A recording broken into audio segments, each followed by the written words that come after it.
안녕하세요. 저는 이제 돌을 지난 아이를 키우고 있는 새댁입니다. 신랑과 저는 신랑이 키우고 있던 강아지 한 마리를 계기로 만나게 되었습니다. 제가 강아지를 너무 좋아하는데 집에는 엄마가 개털 알러지가 있으시고 아무래도 혼자서 좋아하는 마음으로 생명을 케어하기에는 너무 부담이 크더라고요. 그래서 흔히들 말하는 랜선 집사의 길을 걷고 있었어요. 저희 지역의 큰 공원에 가면 저녁이 되면 강아지를 산책하는 분들이 많이 있으신데 휴일 저녁이나 시간이 될 때마다 커피 한 잔을 사서 공원 벤치에 앉아 여유롭게 산책하는 강아지들을 보는 게 저의 낙이었습니다. 그때 신랑이 리트리버 한 마리를 데리고 산책을 하고 있었는데 제가 리트리버 견종을 엄청 좋아해요. 멀리서부터 걸어오는 걸 바라보고 있었는데 갑자기 그 강아지가 저한테 와서 애교를 부리기 시작했습니다. 그 큰 덩치로 배까지 보이면서 저랑 신랑 모두 그 강아지의 행동에 웃게 되었고 이후로도 종종 산책하는 모습을 보게 되었어요. 그러다가 그 강아지랑 친해지게 되었고 제가 강아지가 귀여워서 간식이라도 주고 싶었는데 준비를 한 게 없어서 근처 카페에 들러 견주님께 드릴 커피를 샀습니다. 견주님께 커피를 주면서 연락처를 교환하게 되었고 그 이후로 시간이 될 때마다 같이 산책도 하면서 신랑과 친해지게 되었고 결국 연인관계로 발전하게 되었어요. 신랑은 늘 강아지에게 친절했고 저에게 다정한 사람이었습니다. 그래서 대형견 모임에도 함께 참석하면서 저희의 만남에 있어서 강아지란 없어서는 안 될 오잡교가 되었지요. 1년 정도의 동거 기간을 거쳐서 결혼을 진행하게 되었습니다. 신랑과 제가 강아지를 많이 아낀 만큼 결혼을 할 때에도 강아지와 함께 할 수 있는 야외 결혼식을 진행했고 정말 아무 문제 없이 행복한 결혼 생활을 하게 되었어요. 약 1년간의 신혼기간 동안 신랑과 토닥거리기도 하고 좋은 날이면 야외에 놀러도 다니면서 행복한 시간을 보냈는데 문제는 제가 임신을 하면서부터 시작되었던 것 같습니다. 제가 임신을 하며 입덧이 심해졌었는데 제가 좋아하던 강아지 털도 알러지처럼 생기게 되어서 강아지 털을 다 밀게 되었어요. 큰 차이가 있다거나 하진 않았지만 그래도 제가 느끼기에는 많이 나아졌거든요.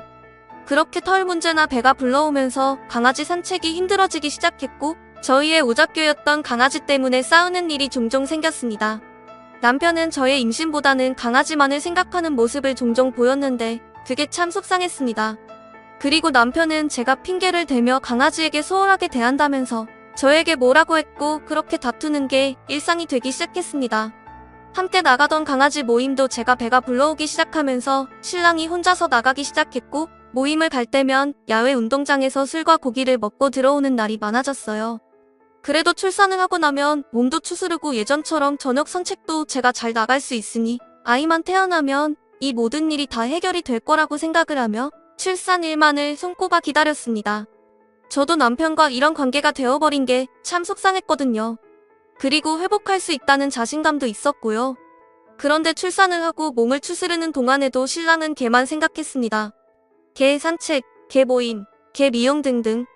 사실 너무 서운했습니다. 여자는 출산을 하면서 정말 육체적으로나 정신적으로 굉장히 힘듭니다.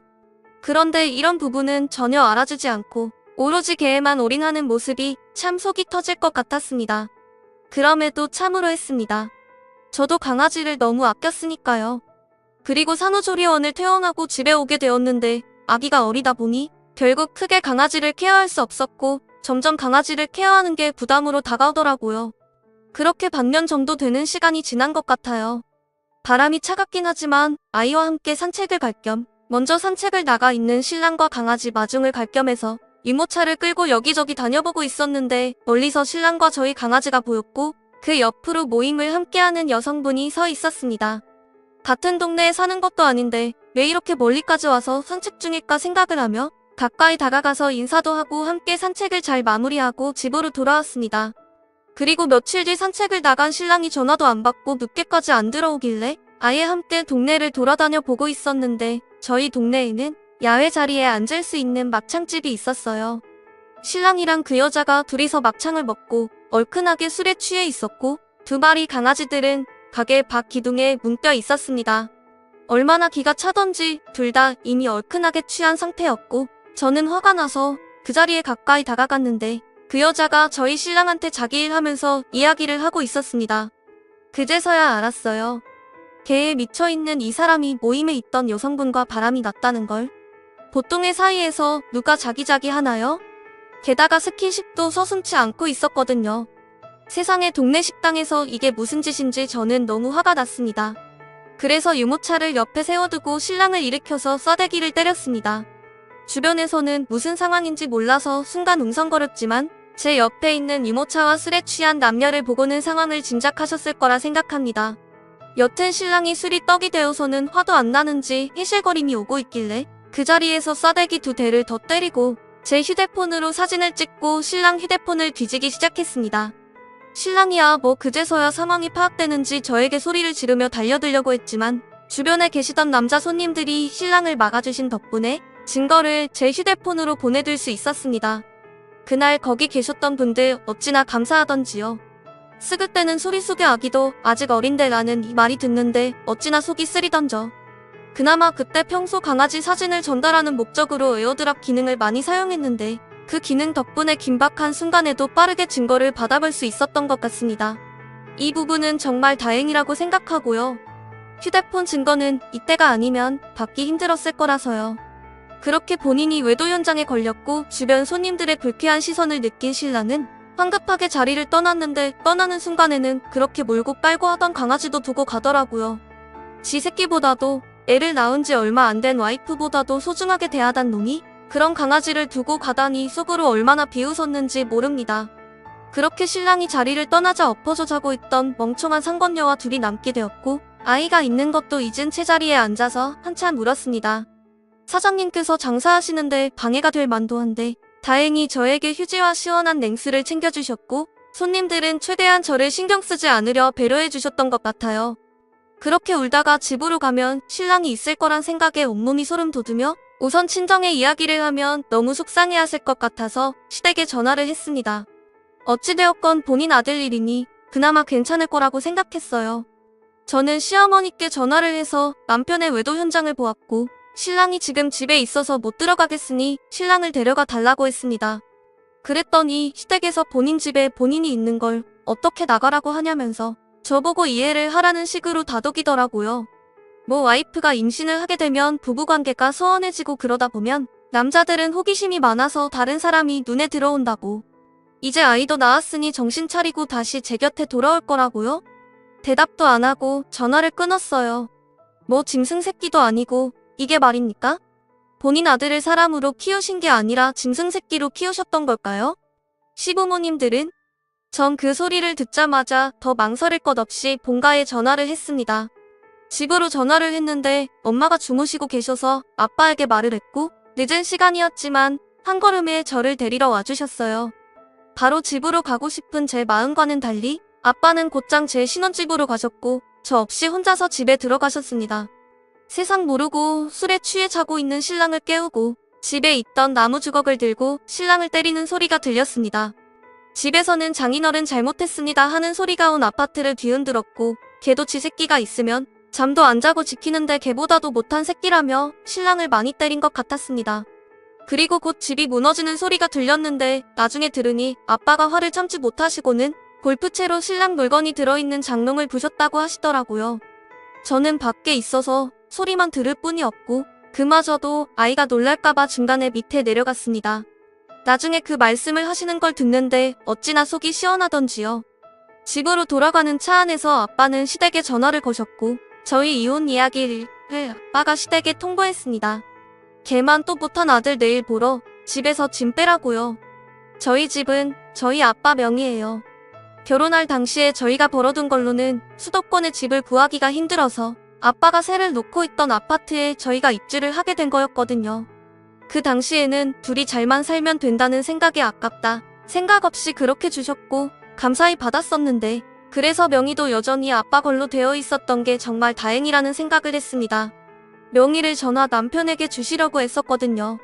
그런데 정말 끝까지 시댁에서는 아이들이 별거 아닌 걸로 싸운 걸로 어린이 낳으면 어떻게 하는 식으로 말리시는데 정말 정 떨어지더군요. 그런 시댁의 아빠는 땡전 한 푼 없이 귀한 딸 데려갔으며 그래도 사람 도리는 지켜야 하는 것 아니냐며 시댁에 소리를 질렀고 그동은 개 그렇게 좋아하더니 이제는 그 개만 또 못한 소리로 지저대냐며 그대로 전화를 끊었습니다. 결국 강아지는 집에 두고 저와 아이만 본가로 돌아가게 되었고 그날 이후로 밴드 모임에는 제가 두 사람의 바람 사실을 알렸습니다. 다들 놀라는 눈치기도 하고 제 소식을 들은 다른 유부녀 멤버들도 그 밴드에서 남편을 모두 탈퇴시켰습니다. 이게 참 남자 여자가 주기적으로 만남을 갖게 하면 안 되겠더라고요. 그리고 두 사람은 창피한 걸 알았는지 말도 없이 모임을 탈퇴했더군요. 하긴 바람핀 년 놈들이 무슨 할 말이 있겠어요? 그리고 신랑에게는 잘못됐다면 용서를 빚는 전화와 문자가 계속 오고 있습니다. 참 빤빤하죠? 세상에 임신해서 제가 힘들 때 걔 핑계를 대며 저를 서운하게 하고 그 걔도 모자라서 이젠 다른 여자와 개똥 같은 짓까지 한 놈이 참 낯짝도 두껍다 했습니다. 그 개똥 같은 인간에게는 이달 말까지 짐을 빼고 합의 이혼을 해주지 않으면 위자료의 양육비 그리고 상근육 소송까지 진행하겠다고 말을 해두고 차단해줬습니다. 이렇게 저는 싱글맘이 되겠지만 그래도 후회는 없습니다. 개만 보고 살다 보니 인성도 개만도 못하게 변해버린 사람과 그런 인간을 옹호하는 시댁 식구들과 무슨 미래를 꿈꾸겠어요? 그저 아이 키우면서 저는 열심히 살아가려고 합니다. 제 아이를 키우다 보니 힘들기는 합니다만 아이를 낳은 것은 후회하지 않습니다. 부디 아이에게 좋은 엄마가 될 수 있길 그것만 바랄 뿐이에요. 이런 저에게 응원 부탁드릴게요. 감사합니다. 다음 사연입니다. 안녕하세요. 저는 최근에 받게 된 충격적인 상황 때문에 저희 가족 모두가 제대로 된 생활조차 하기 힘들 정도입니다. 지금도 사위는 저희 집에 찾아와서 제 딸 은혁이와 재결합을 원하고 있어요. 하지만 엎질러진 물 다시 주워 담을 수 없잖아요. 자기 부모를 원망해야지 어쩌겠어요. 사건은 결혼식 이후부터 시작이 되었죠. 저랑 사위는 같은 나이입니다. 그래서 그런지 친하게 지내려고 저에게 항상 친근하게 다가왔었죠. 저도 그게 싫진 않았지만 어느 정도 선은 지키려고 노력했죠. 그 이상 가게 되면 분명 서로 상처받게 되는 말이나 행동들 때문에 안 좋은 상황이 생길 게 분명하다는 걸 인생 살아오면서 느꼈거든요. 그리고 저는 마음을 열고 친해지는데 상당한 시간이 필요합니다. 경계하는 입장이랄까요? 그렇다고 피해를 주려고 하지 않습니다. 특히 은혁이가 피해보려는 일은 만들고 싶지 않아 사돈댁에서 무슨 일이 있거나 부탁할 때 빼지 않고 참석하는 편이죠. 그래야 입방아에 오르내리지 않을 테니까요. 윗보이는 걸 별로 좋아하지 않거든요. 그리고 사돈댁과의 거리가 한 30분 정도 되는 것 같아요. 그래서 커피 한잔 하면서 대화 나눌 때도 있었죠. 그래서 말인데 어때요? 한번 일해보지 않겠어요? 별거 없어요. 그냥 속만 채우면 되지. 용돈벌이도 하고 좋잖아요. 요즘 일손이 좀 부족해서 그래요. 내가 두둑히 챙겨줄 테니 생각이 있으면 연락주세요. 집에만 있으면 뭐해요? 이럴 때 바깥바람도 좀 쐬고 김치 떨어지면 몇 통 가져가라고 하는 거지. 외국인들이 일을 제대로 못해요. 손이 야무지지 않아서. 보니까 음식 솜씨도 좋던데. 김치 공장에 와서 잠시 일손 도와주고 용돈 챙기고 김치도 좀 챙겨주기로 했다고 며칠 도와주기로 했다면서. 새아가한테 얘기 좀 잘해봐요. 그래도 알고 일하는 거랑 모르고 일하는 거랑 차이니까. 그래요.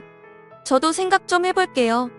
요즘 심심하기도 했고 마침 김치도 떨어졌었는데 덕분에 김치 걱정은 없겠어요. 그렇게 서로 한참 웃고 떠들며 대화하다가 은옥이한테 전화가 와서 지금 사돈이랑 함께 있다며 잠시 김치 공장에 들어가 일손 도와주기로 했다고 얘기를 하자 수화기에서 사돈 귀까지 들릴 정도로 큰 소리를 내면서 절대 하지 말라고 화를 내기 시작했어요. 왜 사서 고생을 하냐며 욕을 하고 있는데 골병들 일 하지 말고 그냥 김치도 사서 먹고 나이도 있으니까 그런 곳에 들어가 일하지 말라며 제가 허리 굽힌 상태로 김치 담그고 있는 모습에 싫다고 은옥이가 난리를 치기 시작했죠. 하지만 이미 부탁을 했고 저도 어느 정도 결정을 한 상태라 다시 무르기 난감해서 조금만 해보고 힘들면 그만두겠다고 따라하게 얘기했어요. 그제 아무 말 없이 대화가 끝이 났죠. 수화기에서 울려 퍼지는 은옥이의 목소리를 들었는지 별로 좋지 않은 표정으로 애써 어색하게 웃어 보였지만 그 표정에 모든 게 다 담겨 있었어요.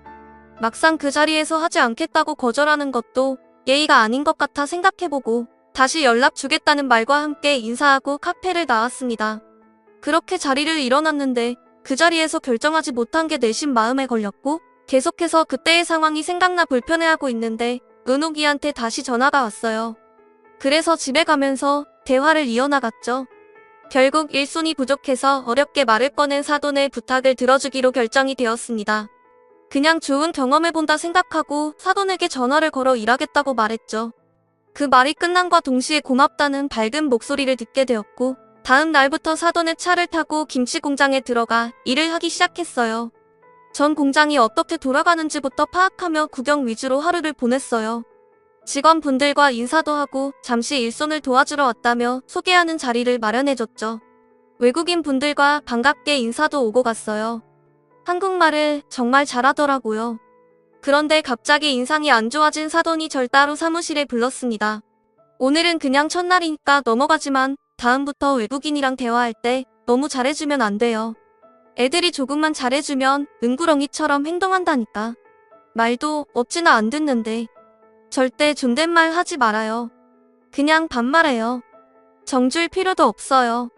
쟤네들이 잔머리를 얼마나 많이 굴리는데요. 내가 저번에는 헛딱지가 나서 엄청 뭐라고 했는데 한마디도 지려고 하지 않고 막 대들더니 김치 안 만들겠다고 사장이 나에게 오히려 큰 소리 쳤다니까. 지금은 일손이 부족해서 참고 넘어가는 거지. 나중에 봐봐. 다 잘라버릴 거니까. 그럼 내일부터 같이 좀 해봐요. 그때 사돈의 얼굴에서 신보가 가득한 걸 느낄 수 있었어요. 저랑 카페에서 대화할 때와는 전혀 다른 얼굴을 하고 있었죠. 하지만 사장이 입장에서 바라보는 시선과 직원이 입장에서 바라보는 시선은 다르기 때문에 그냥 넘어갔어요. 하지만 다음 날부터 본격적인 일을 하기 시작했는데 저에게 점점 많은 간섭과 잔소리가 심해졌죠. 배우는 입장인 저는 처음에는 어쩔 수 없다고 생각했어요. 익숙해지면 괜찮아질 거라 생각했으니까요. 그런데 저는 이해하지 못하는 상황이 생기고 말았죠. 생각보다 김치에 속을 넣는 재료가 터무니없이 적었어요. 이건 무슨 양념만 바르는 것 같은 느낌으로 외국인들이 만들길래 저는 제 방식대로 집에서 김치 담글 때처럼 김치 안에 넉넉히 속을 넣었죠. 그래야 맛이 있지 않겠어요? 김치 색만 입히는 정도로 만든 김치는 소비자를 생각했을 때 정말 기분이 나쁠 것 같았거든요. 그런데 제가 하는 행동을 빤히 쳐다보던 외국인 분들이 얼굴이 사색이 되어서는 절대 그렇게 하지 말라며 제가 만들어서 옆으로 빼놓은 김치를 전부 가져가더니 안에 집어넣었던 속을 전부 꺼냈습니다. 너무 당황해서 왜 그러냐고 물어보니까 사장님한테 혼난다며 절대 그렇게 하지 말라고 강한 어조로 저에게 경고하듯 얘기하길래 완성품을 쳐다보며 이런 식으로 만들면 누가 사 먹겠냐고 말하는 순간 사돈이 순찰을 하듯 상황을 체크하려고 들어왔습니다.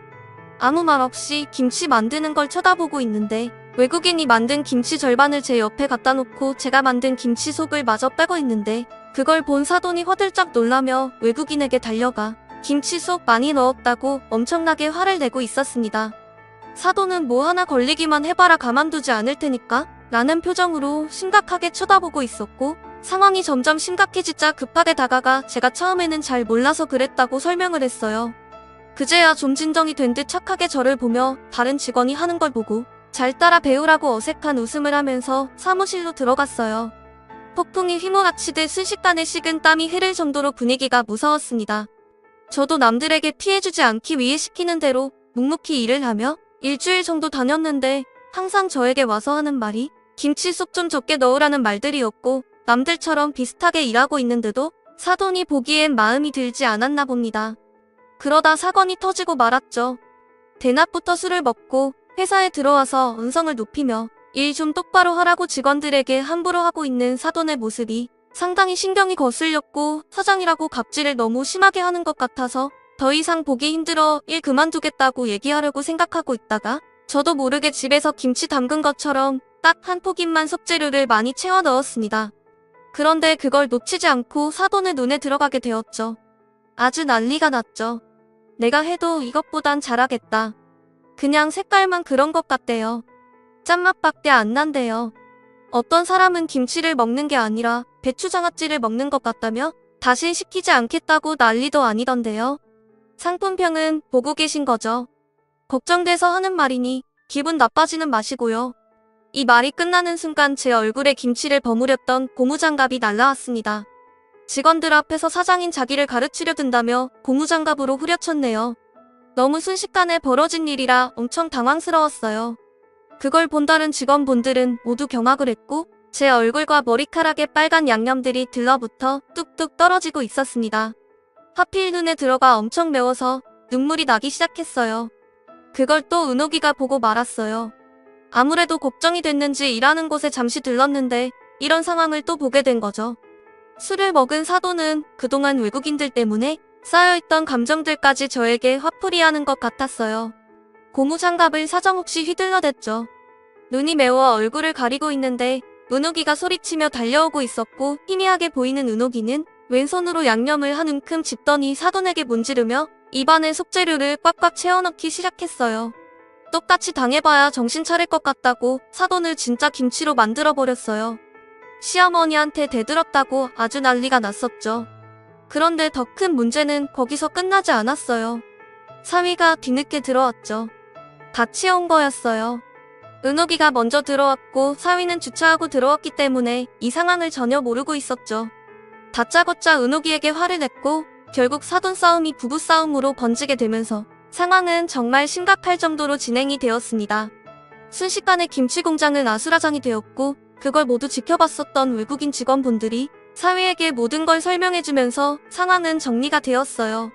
그걸 알게 된 사위가 저와 은옥이에게 미안하다고 사과를 했지만 사돈은 왜 사과하냐며 더 크게 난리를 치기 시작했어요.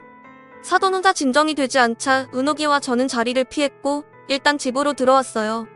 집에 오는 동안 절대 가만두지 않겠다며 빨갛게 눈이 충혈된 제 얼굴을 보면서 눈물을 흘리고 있었습니다. 이런 상황에 한숨밖에 나오지 않았어요. 그렇게 집에 들어가 화장실의 거울을 보는 순간 이 나이 먹고 이런 취급을 받았다는 게 갑자기 서럽게 느껴졌고 다리에 힘이 풀려 털썩 주저앉고 말았어요. 거실에서는 은옥이와 사위가 싸우는 듯 심각한 대화가 계속해서 이어졌고 은옥이는 잠시 나갔다 온다며 흥분해서는 빠르게 집을 나갔습니다. 저는 샤워를 하면서 얼굴과 머리카락이 말라붙어 있던 것들을 힘겹게 떼어내고 거슬러 나왔는데 사위에게 전화가 왔어요. 김치 공장에 경찰들 와 있다며 이혼하겠다고 은옥이가 난리를 치고 있으니 제발 다시 와달라고 애원하길래 빠르게 다시 김치 공장으로 달려갔죠. 사돈도 급하게 얼굴을 닦았는지 어느 정도 괜찮아 보였지만 술에 취해 제정신이 아니었어요. 은옥이는 경찰을 동원해 현장의 CCTV를 확인했고 알고 보니 저한테 한 행동에 대해 소송을 걸려고 움직이는 듯 했죠.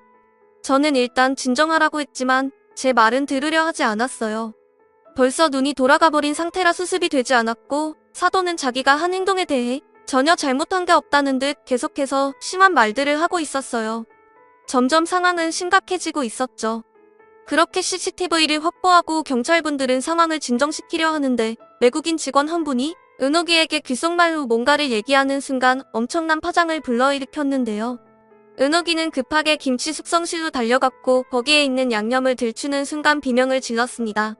믹서에 갈아 만든 양념들을 보관해두는 곳이었는데 관리가 잘 안 되어 있었던 건지 벌레가 바글바글했고 모두가 경악을 하고 말았죠. 경찰분들도 충격을 먹었는지 심각한 표정으로 사돈을 바라봤어요. 그런데 사돈이 한 말이 더 충격이었습니다. 어차피 다 갈아야 하는 재료들이고 단백질인데 뭐가 문제 있냐며 저희 가족들도 맛있게 먹지 않았냐며 소리치는데 그 말을 듣던 은옥이가 밖에서 달려나가더니 모바이트를 하고 말았어요. 결국 시댁 식구들은 모두 경찰서로 연행이 되었고 김치 공장은 문을 닫게 되었습니다. 은옥이는 이 상황에 대해서 절대 용서할 수 없다며 사람이 먹지 못할 식품을 판매한 사돈에게 소송을 걸었고 이 제품을 구매한 사람들의 리스트까지 뽑아서 구매한 사람들 모두 소송을 걸게 만들었습니다.